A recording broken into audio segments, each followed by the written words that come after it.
Direct material वो material हुंदा आ जिन्हों तुसी किसी भी प्रोडक्ट दे विच डायरैक्टली आइडेंटिफाई कर सकते हो या फिर जिन्हों तुसी किसी भी प्रोडक्ट दे विच मेजर कर सकते हो कि उस प्रोडक्ट नूं बनाउण च कितना मटीरियल लग्या उहनूं असीं उहदा डायरैक्ट मटीरियल कहंदे आ।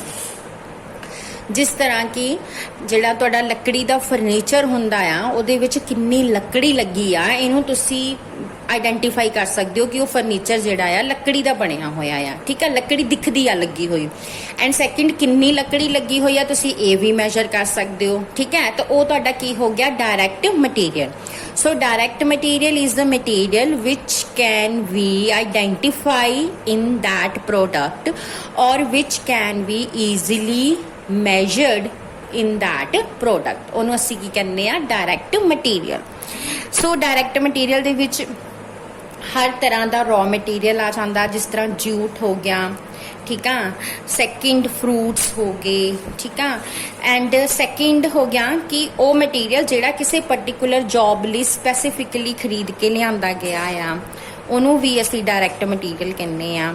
थर्ड ਜਿਹੜੇ ਪਾਰਟਸ ਔਰ ਕੰਪੋਨੈਂਟਸ ਪਰਚੇਸ ਕੀਤੇ ਜਾਂਦੇ ਆ ਜਿਸ ਤਰ੍ਹਾਂ ਕਾਰਸ ਦੇ ਵਿੱਚ ਬੈਟਰੀਜ਼ ਹੋ ਗਈਆਂ, ਸਾਈਕਲਸ ਦੇ ਟਾਇਰਸ ਹੋ ਗਏ ਵੀ ਡਾਇਰੈਕਟ ਮਟੀਰੀਅਲ ਆ। ਐਂਡ ਫੋਰਥ ਆ primary packing material. Primary packing material ਵੀ ਡਾਇਰੈਕਟ ਮਟੀਰੀਅਲ ਹੁੰਦਾ ਆ ਬਟ ਕਿਹੜਾ ਪ੍ਰਾਇਮਰੀ ਪੈਕਿੰਗ ਮਟੀਰੀਅਲ ਉਹ ਮਟੀਰੀਅਲ ਹੁੰਦਾ ਜਿਹਦੇ ਤੋਂ ਬਿਨਾ ਤੁਸੀਂ ਉਸ ਮਟੀਰੀਅਲ ਨੂੰ ਉਸ ਪ੍ਰੋਡਕਟ ਨੂੰ ਵੇਚ ਹੀ ਨਹੀਂ ਸਕਦੇ। ठीक है, जिस तरह ऑयल ਲਈ ਸਾਨੂੰ ਬੋਟਲਸ ਦੀ ਜ਼ਰੂਰਤ ਹੁੰਦੀ ਆ। ਠੀਕ ਹੈ, ਟੂਥਪੇਸਟ ਲਈ, ਕਰੀਮ ਲਈ ਸਾਨੂੰ ਇੱਕ ਟਿਊਬ ਦੀ ਜ਼ਰੂਰਤ ਹੁੰਦੀ ਆ।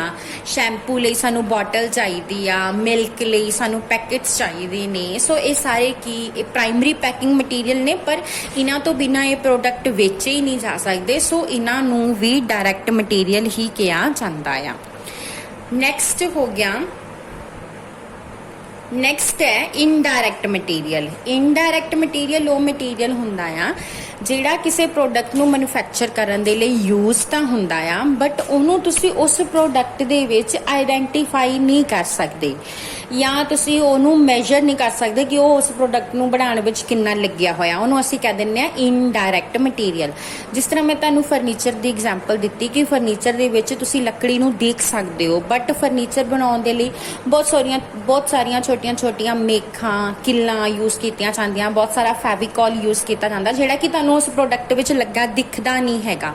ਉਹਨੂੰ ਅਸੀਂ ਕੀ ਕਹਿ ਦਿੰਦੇ ਆ ਇਨਡਾਇਰੈਕਟ ਮਟੀਰੀਅਲ। ਸੋ ਬਹੁਤ ਸਾਰੀ ਲੂਬਰੀਕੈਂਟਸ ਨੇ, ਕਲੀਨਿੰਗ ਮਟੀਰੀਅਲ ਨੇ, ਮਟੀਰੀਅਲ ਫॉर ਰਿਪੇਅਰ ਆ, ਫਿਊਲ ਨੇ, ਆਇਲਸ ਨੇ, ਇਹ ਸਾਰੇ ਕੀ ਹੈਗੇ ਆ ਤੁਹਾਡੇ ਇਨਡਾਇਰੈਕਟ ਮਟੀਰੀਅਲ।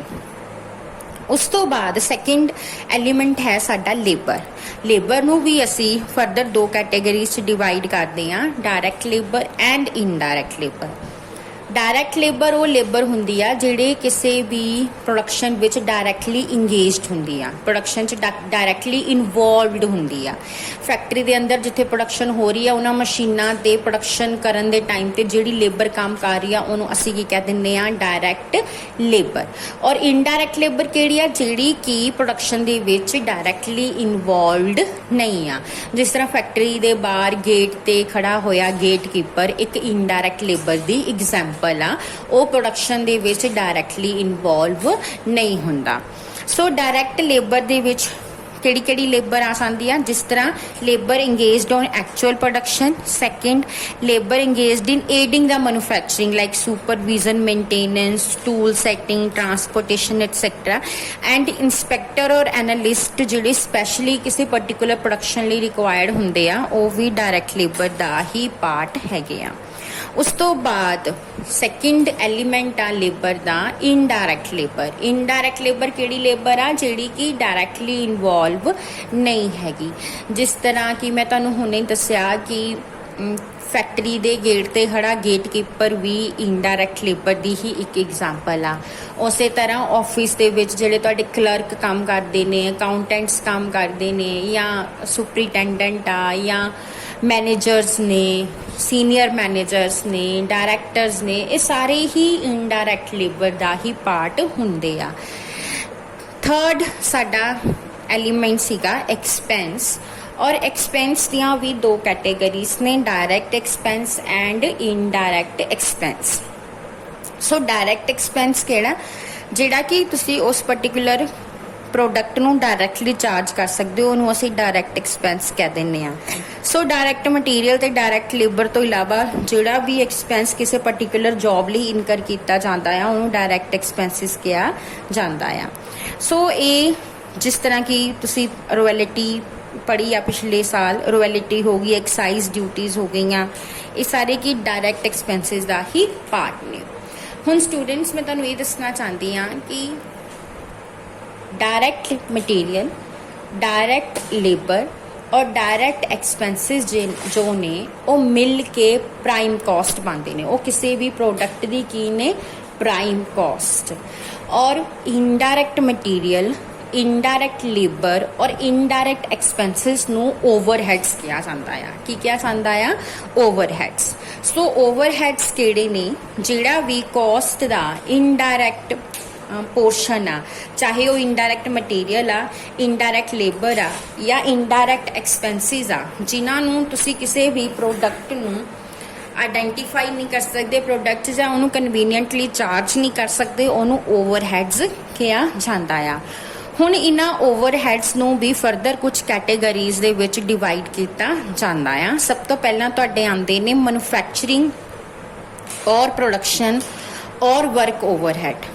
मैन्युफैक्चरिंग ओवरहेड किहड़े ने, किसी भी फैक्टरी के जो ओवरहेड्स होंदे ने जो प्रोडक्शन लई कीते जांदे ने उन्हां नूं मैन्युफैक्चरिंग, प्रोडक्शन और वर्क ओवरहेड कहा जाता है। जिस तरह फैक्टरी का रेंट पे किया, फैक्टरी दे जिहड़े हैगी इनडायरैक्ट लेबर जिहड़ी लगी हुई आ उन्हां दियां वेजिस देणियां, फैक्टरी दे विच जिहड़ी टूल्स लगे हुए ने उन्हां दी डेप्रीसीएशन, जिहड़ी मशीनरी यूज़ हो रही है उहदी डेप्रीसीएशन, जिहड़ा फैक्टरी च फ्यूल यूज़ हो रहा, लुब्रीकेंट्स यूज़ हो रहे ने, वाटर सप्लाई आ, ये सारा कुछ जो भी फैक्टरी दे नाल कनैक्टड आ उहनूं असी factory overhead, manufacturing overhead, production overhead या वर्क्स ओवरहेड कहने आ। नैक्सट हैगे आ एडमिनिस्ट्रेशन ओवरहेड। एडमिनिस्ट्रेशन ओवरहेड किहड़े ओवरहेड्स हुंदे ने, जिहड़े ऑफिस दे ओवरहेड्स ने। जिहड़ा तुहाडी फैक्टरी दे विच एक ऑफिस बनिया होया, ऑफिस दा जिन्ना भी खर्चा आ, इनडायरैक्ट खर्चा, ऑफिस दे विच जिहड़े क्लर्क ने, अकाउंटेंट आ, मैनेजर्स ने, उन्हां दियां सैलरीज, ऑफिस की बिल्डिंग का रेंट, ऑफिस का इलैक्ट्रिसिटी चार्जिस, ऑफिस च पए हुए फर्नीचर की डेप्रीसीएशन, ऑफिस यूज़ होने वाली स्टेशनरी,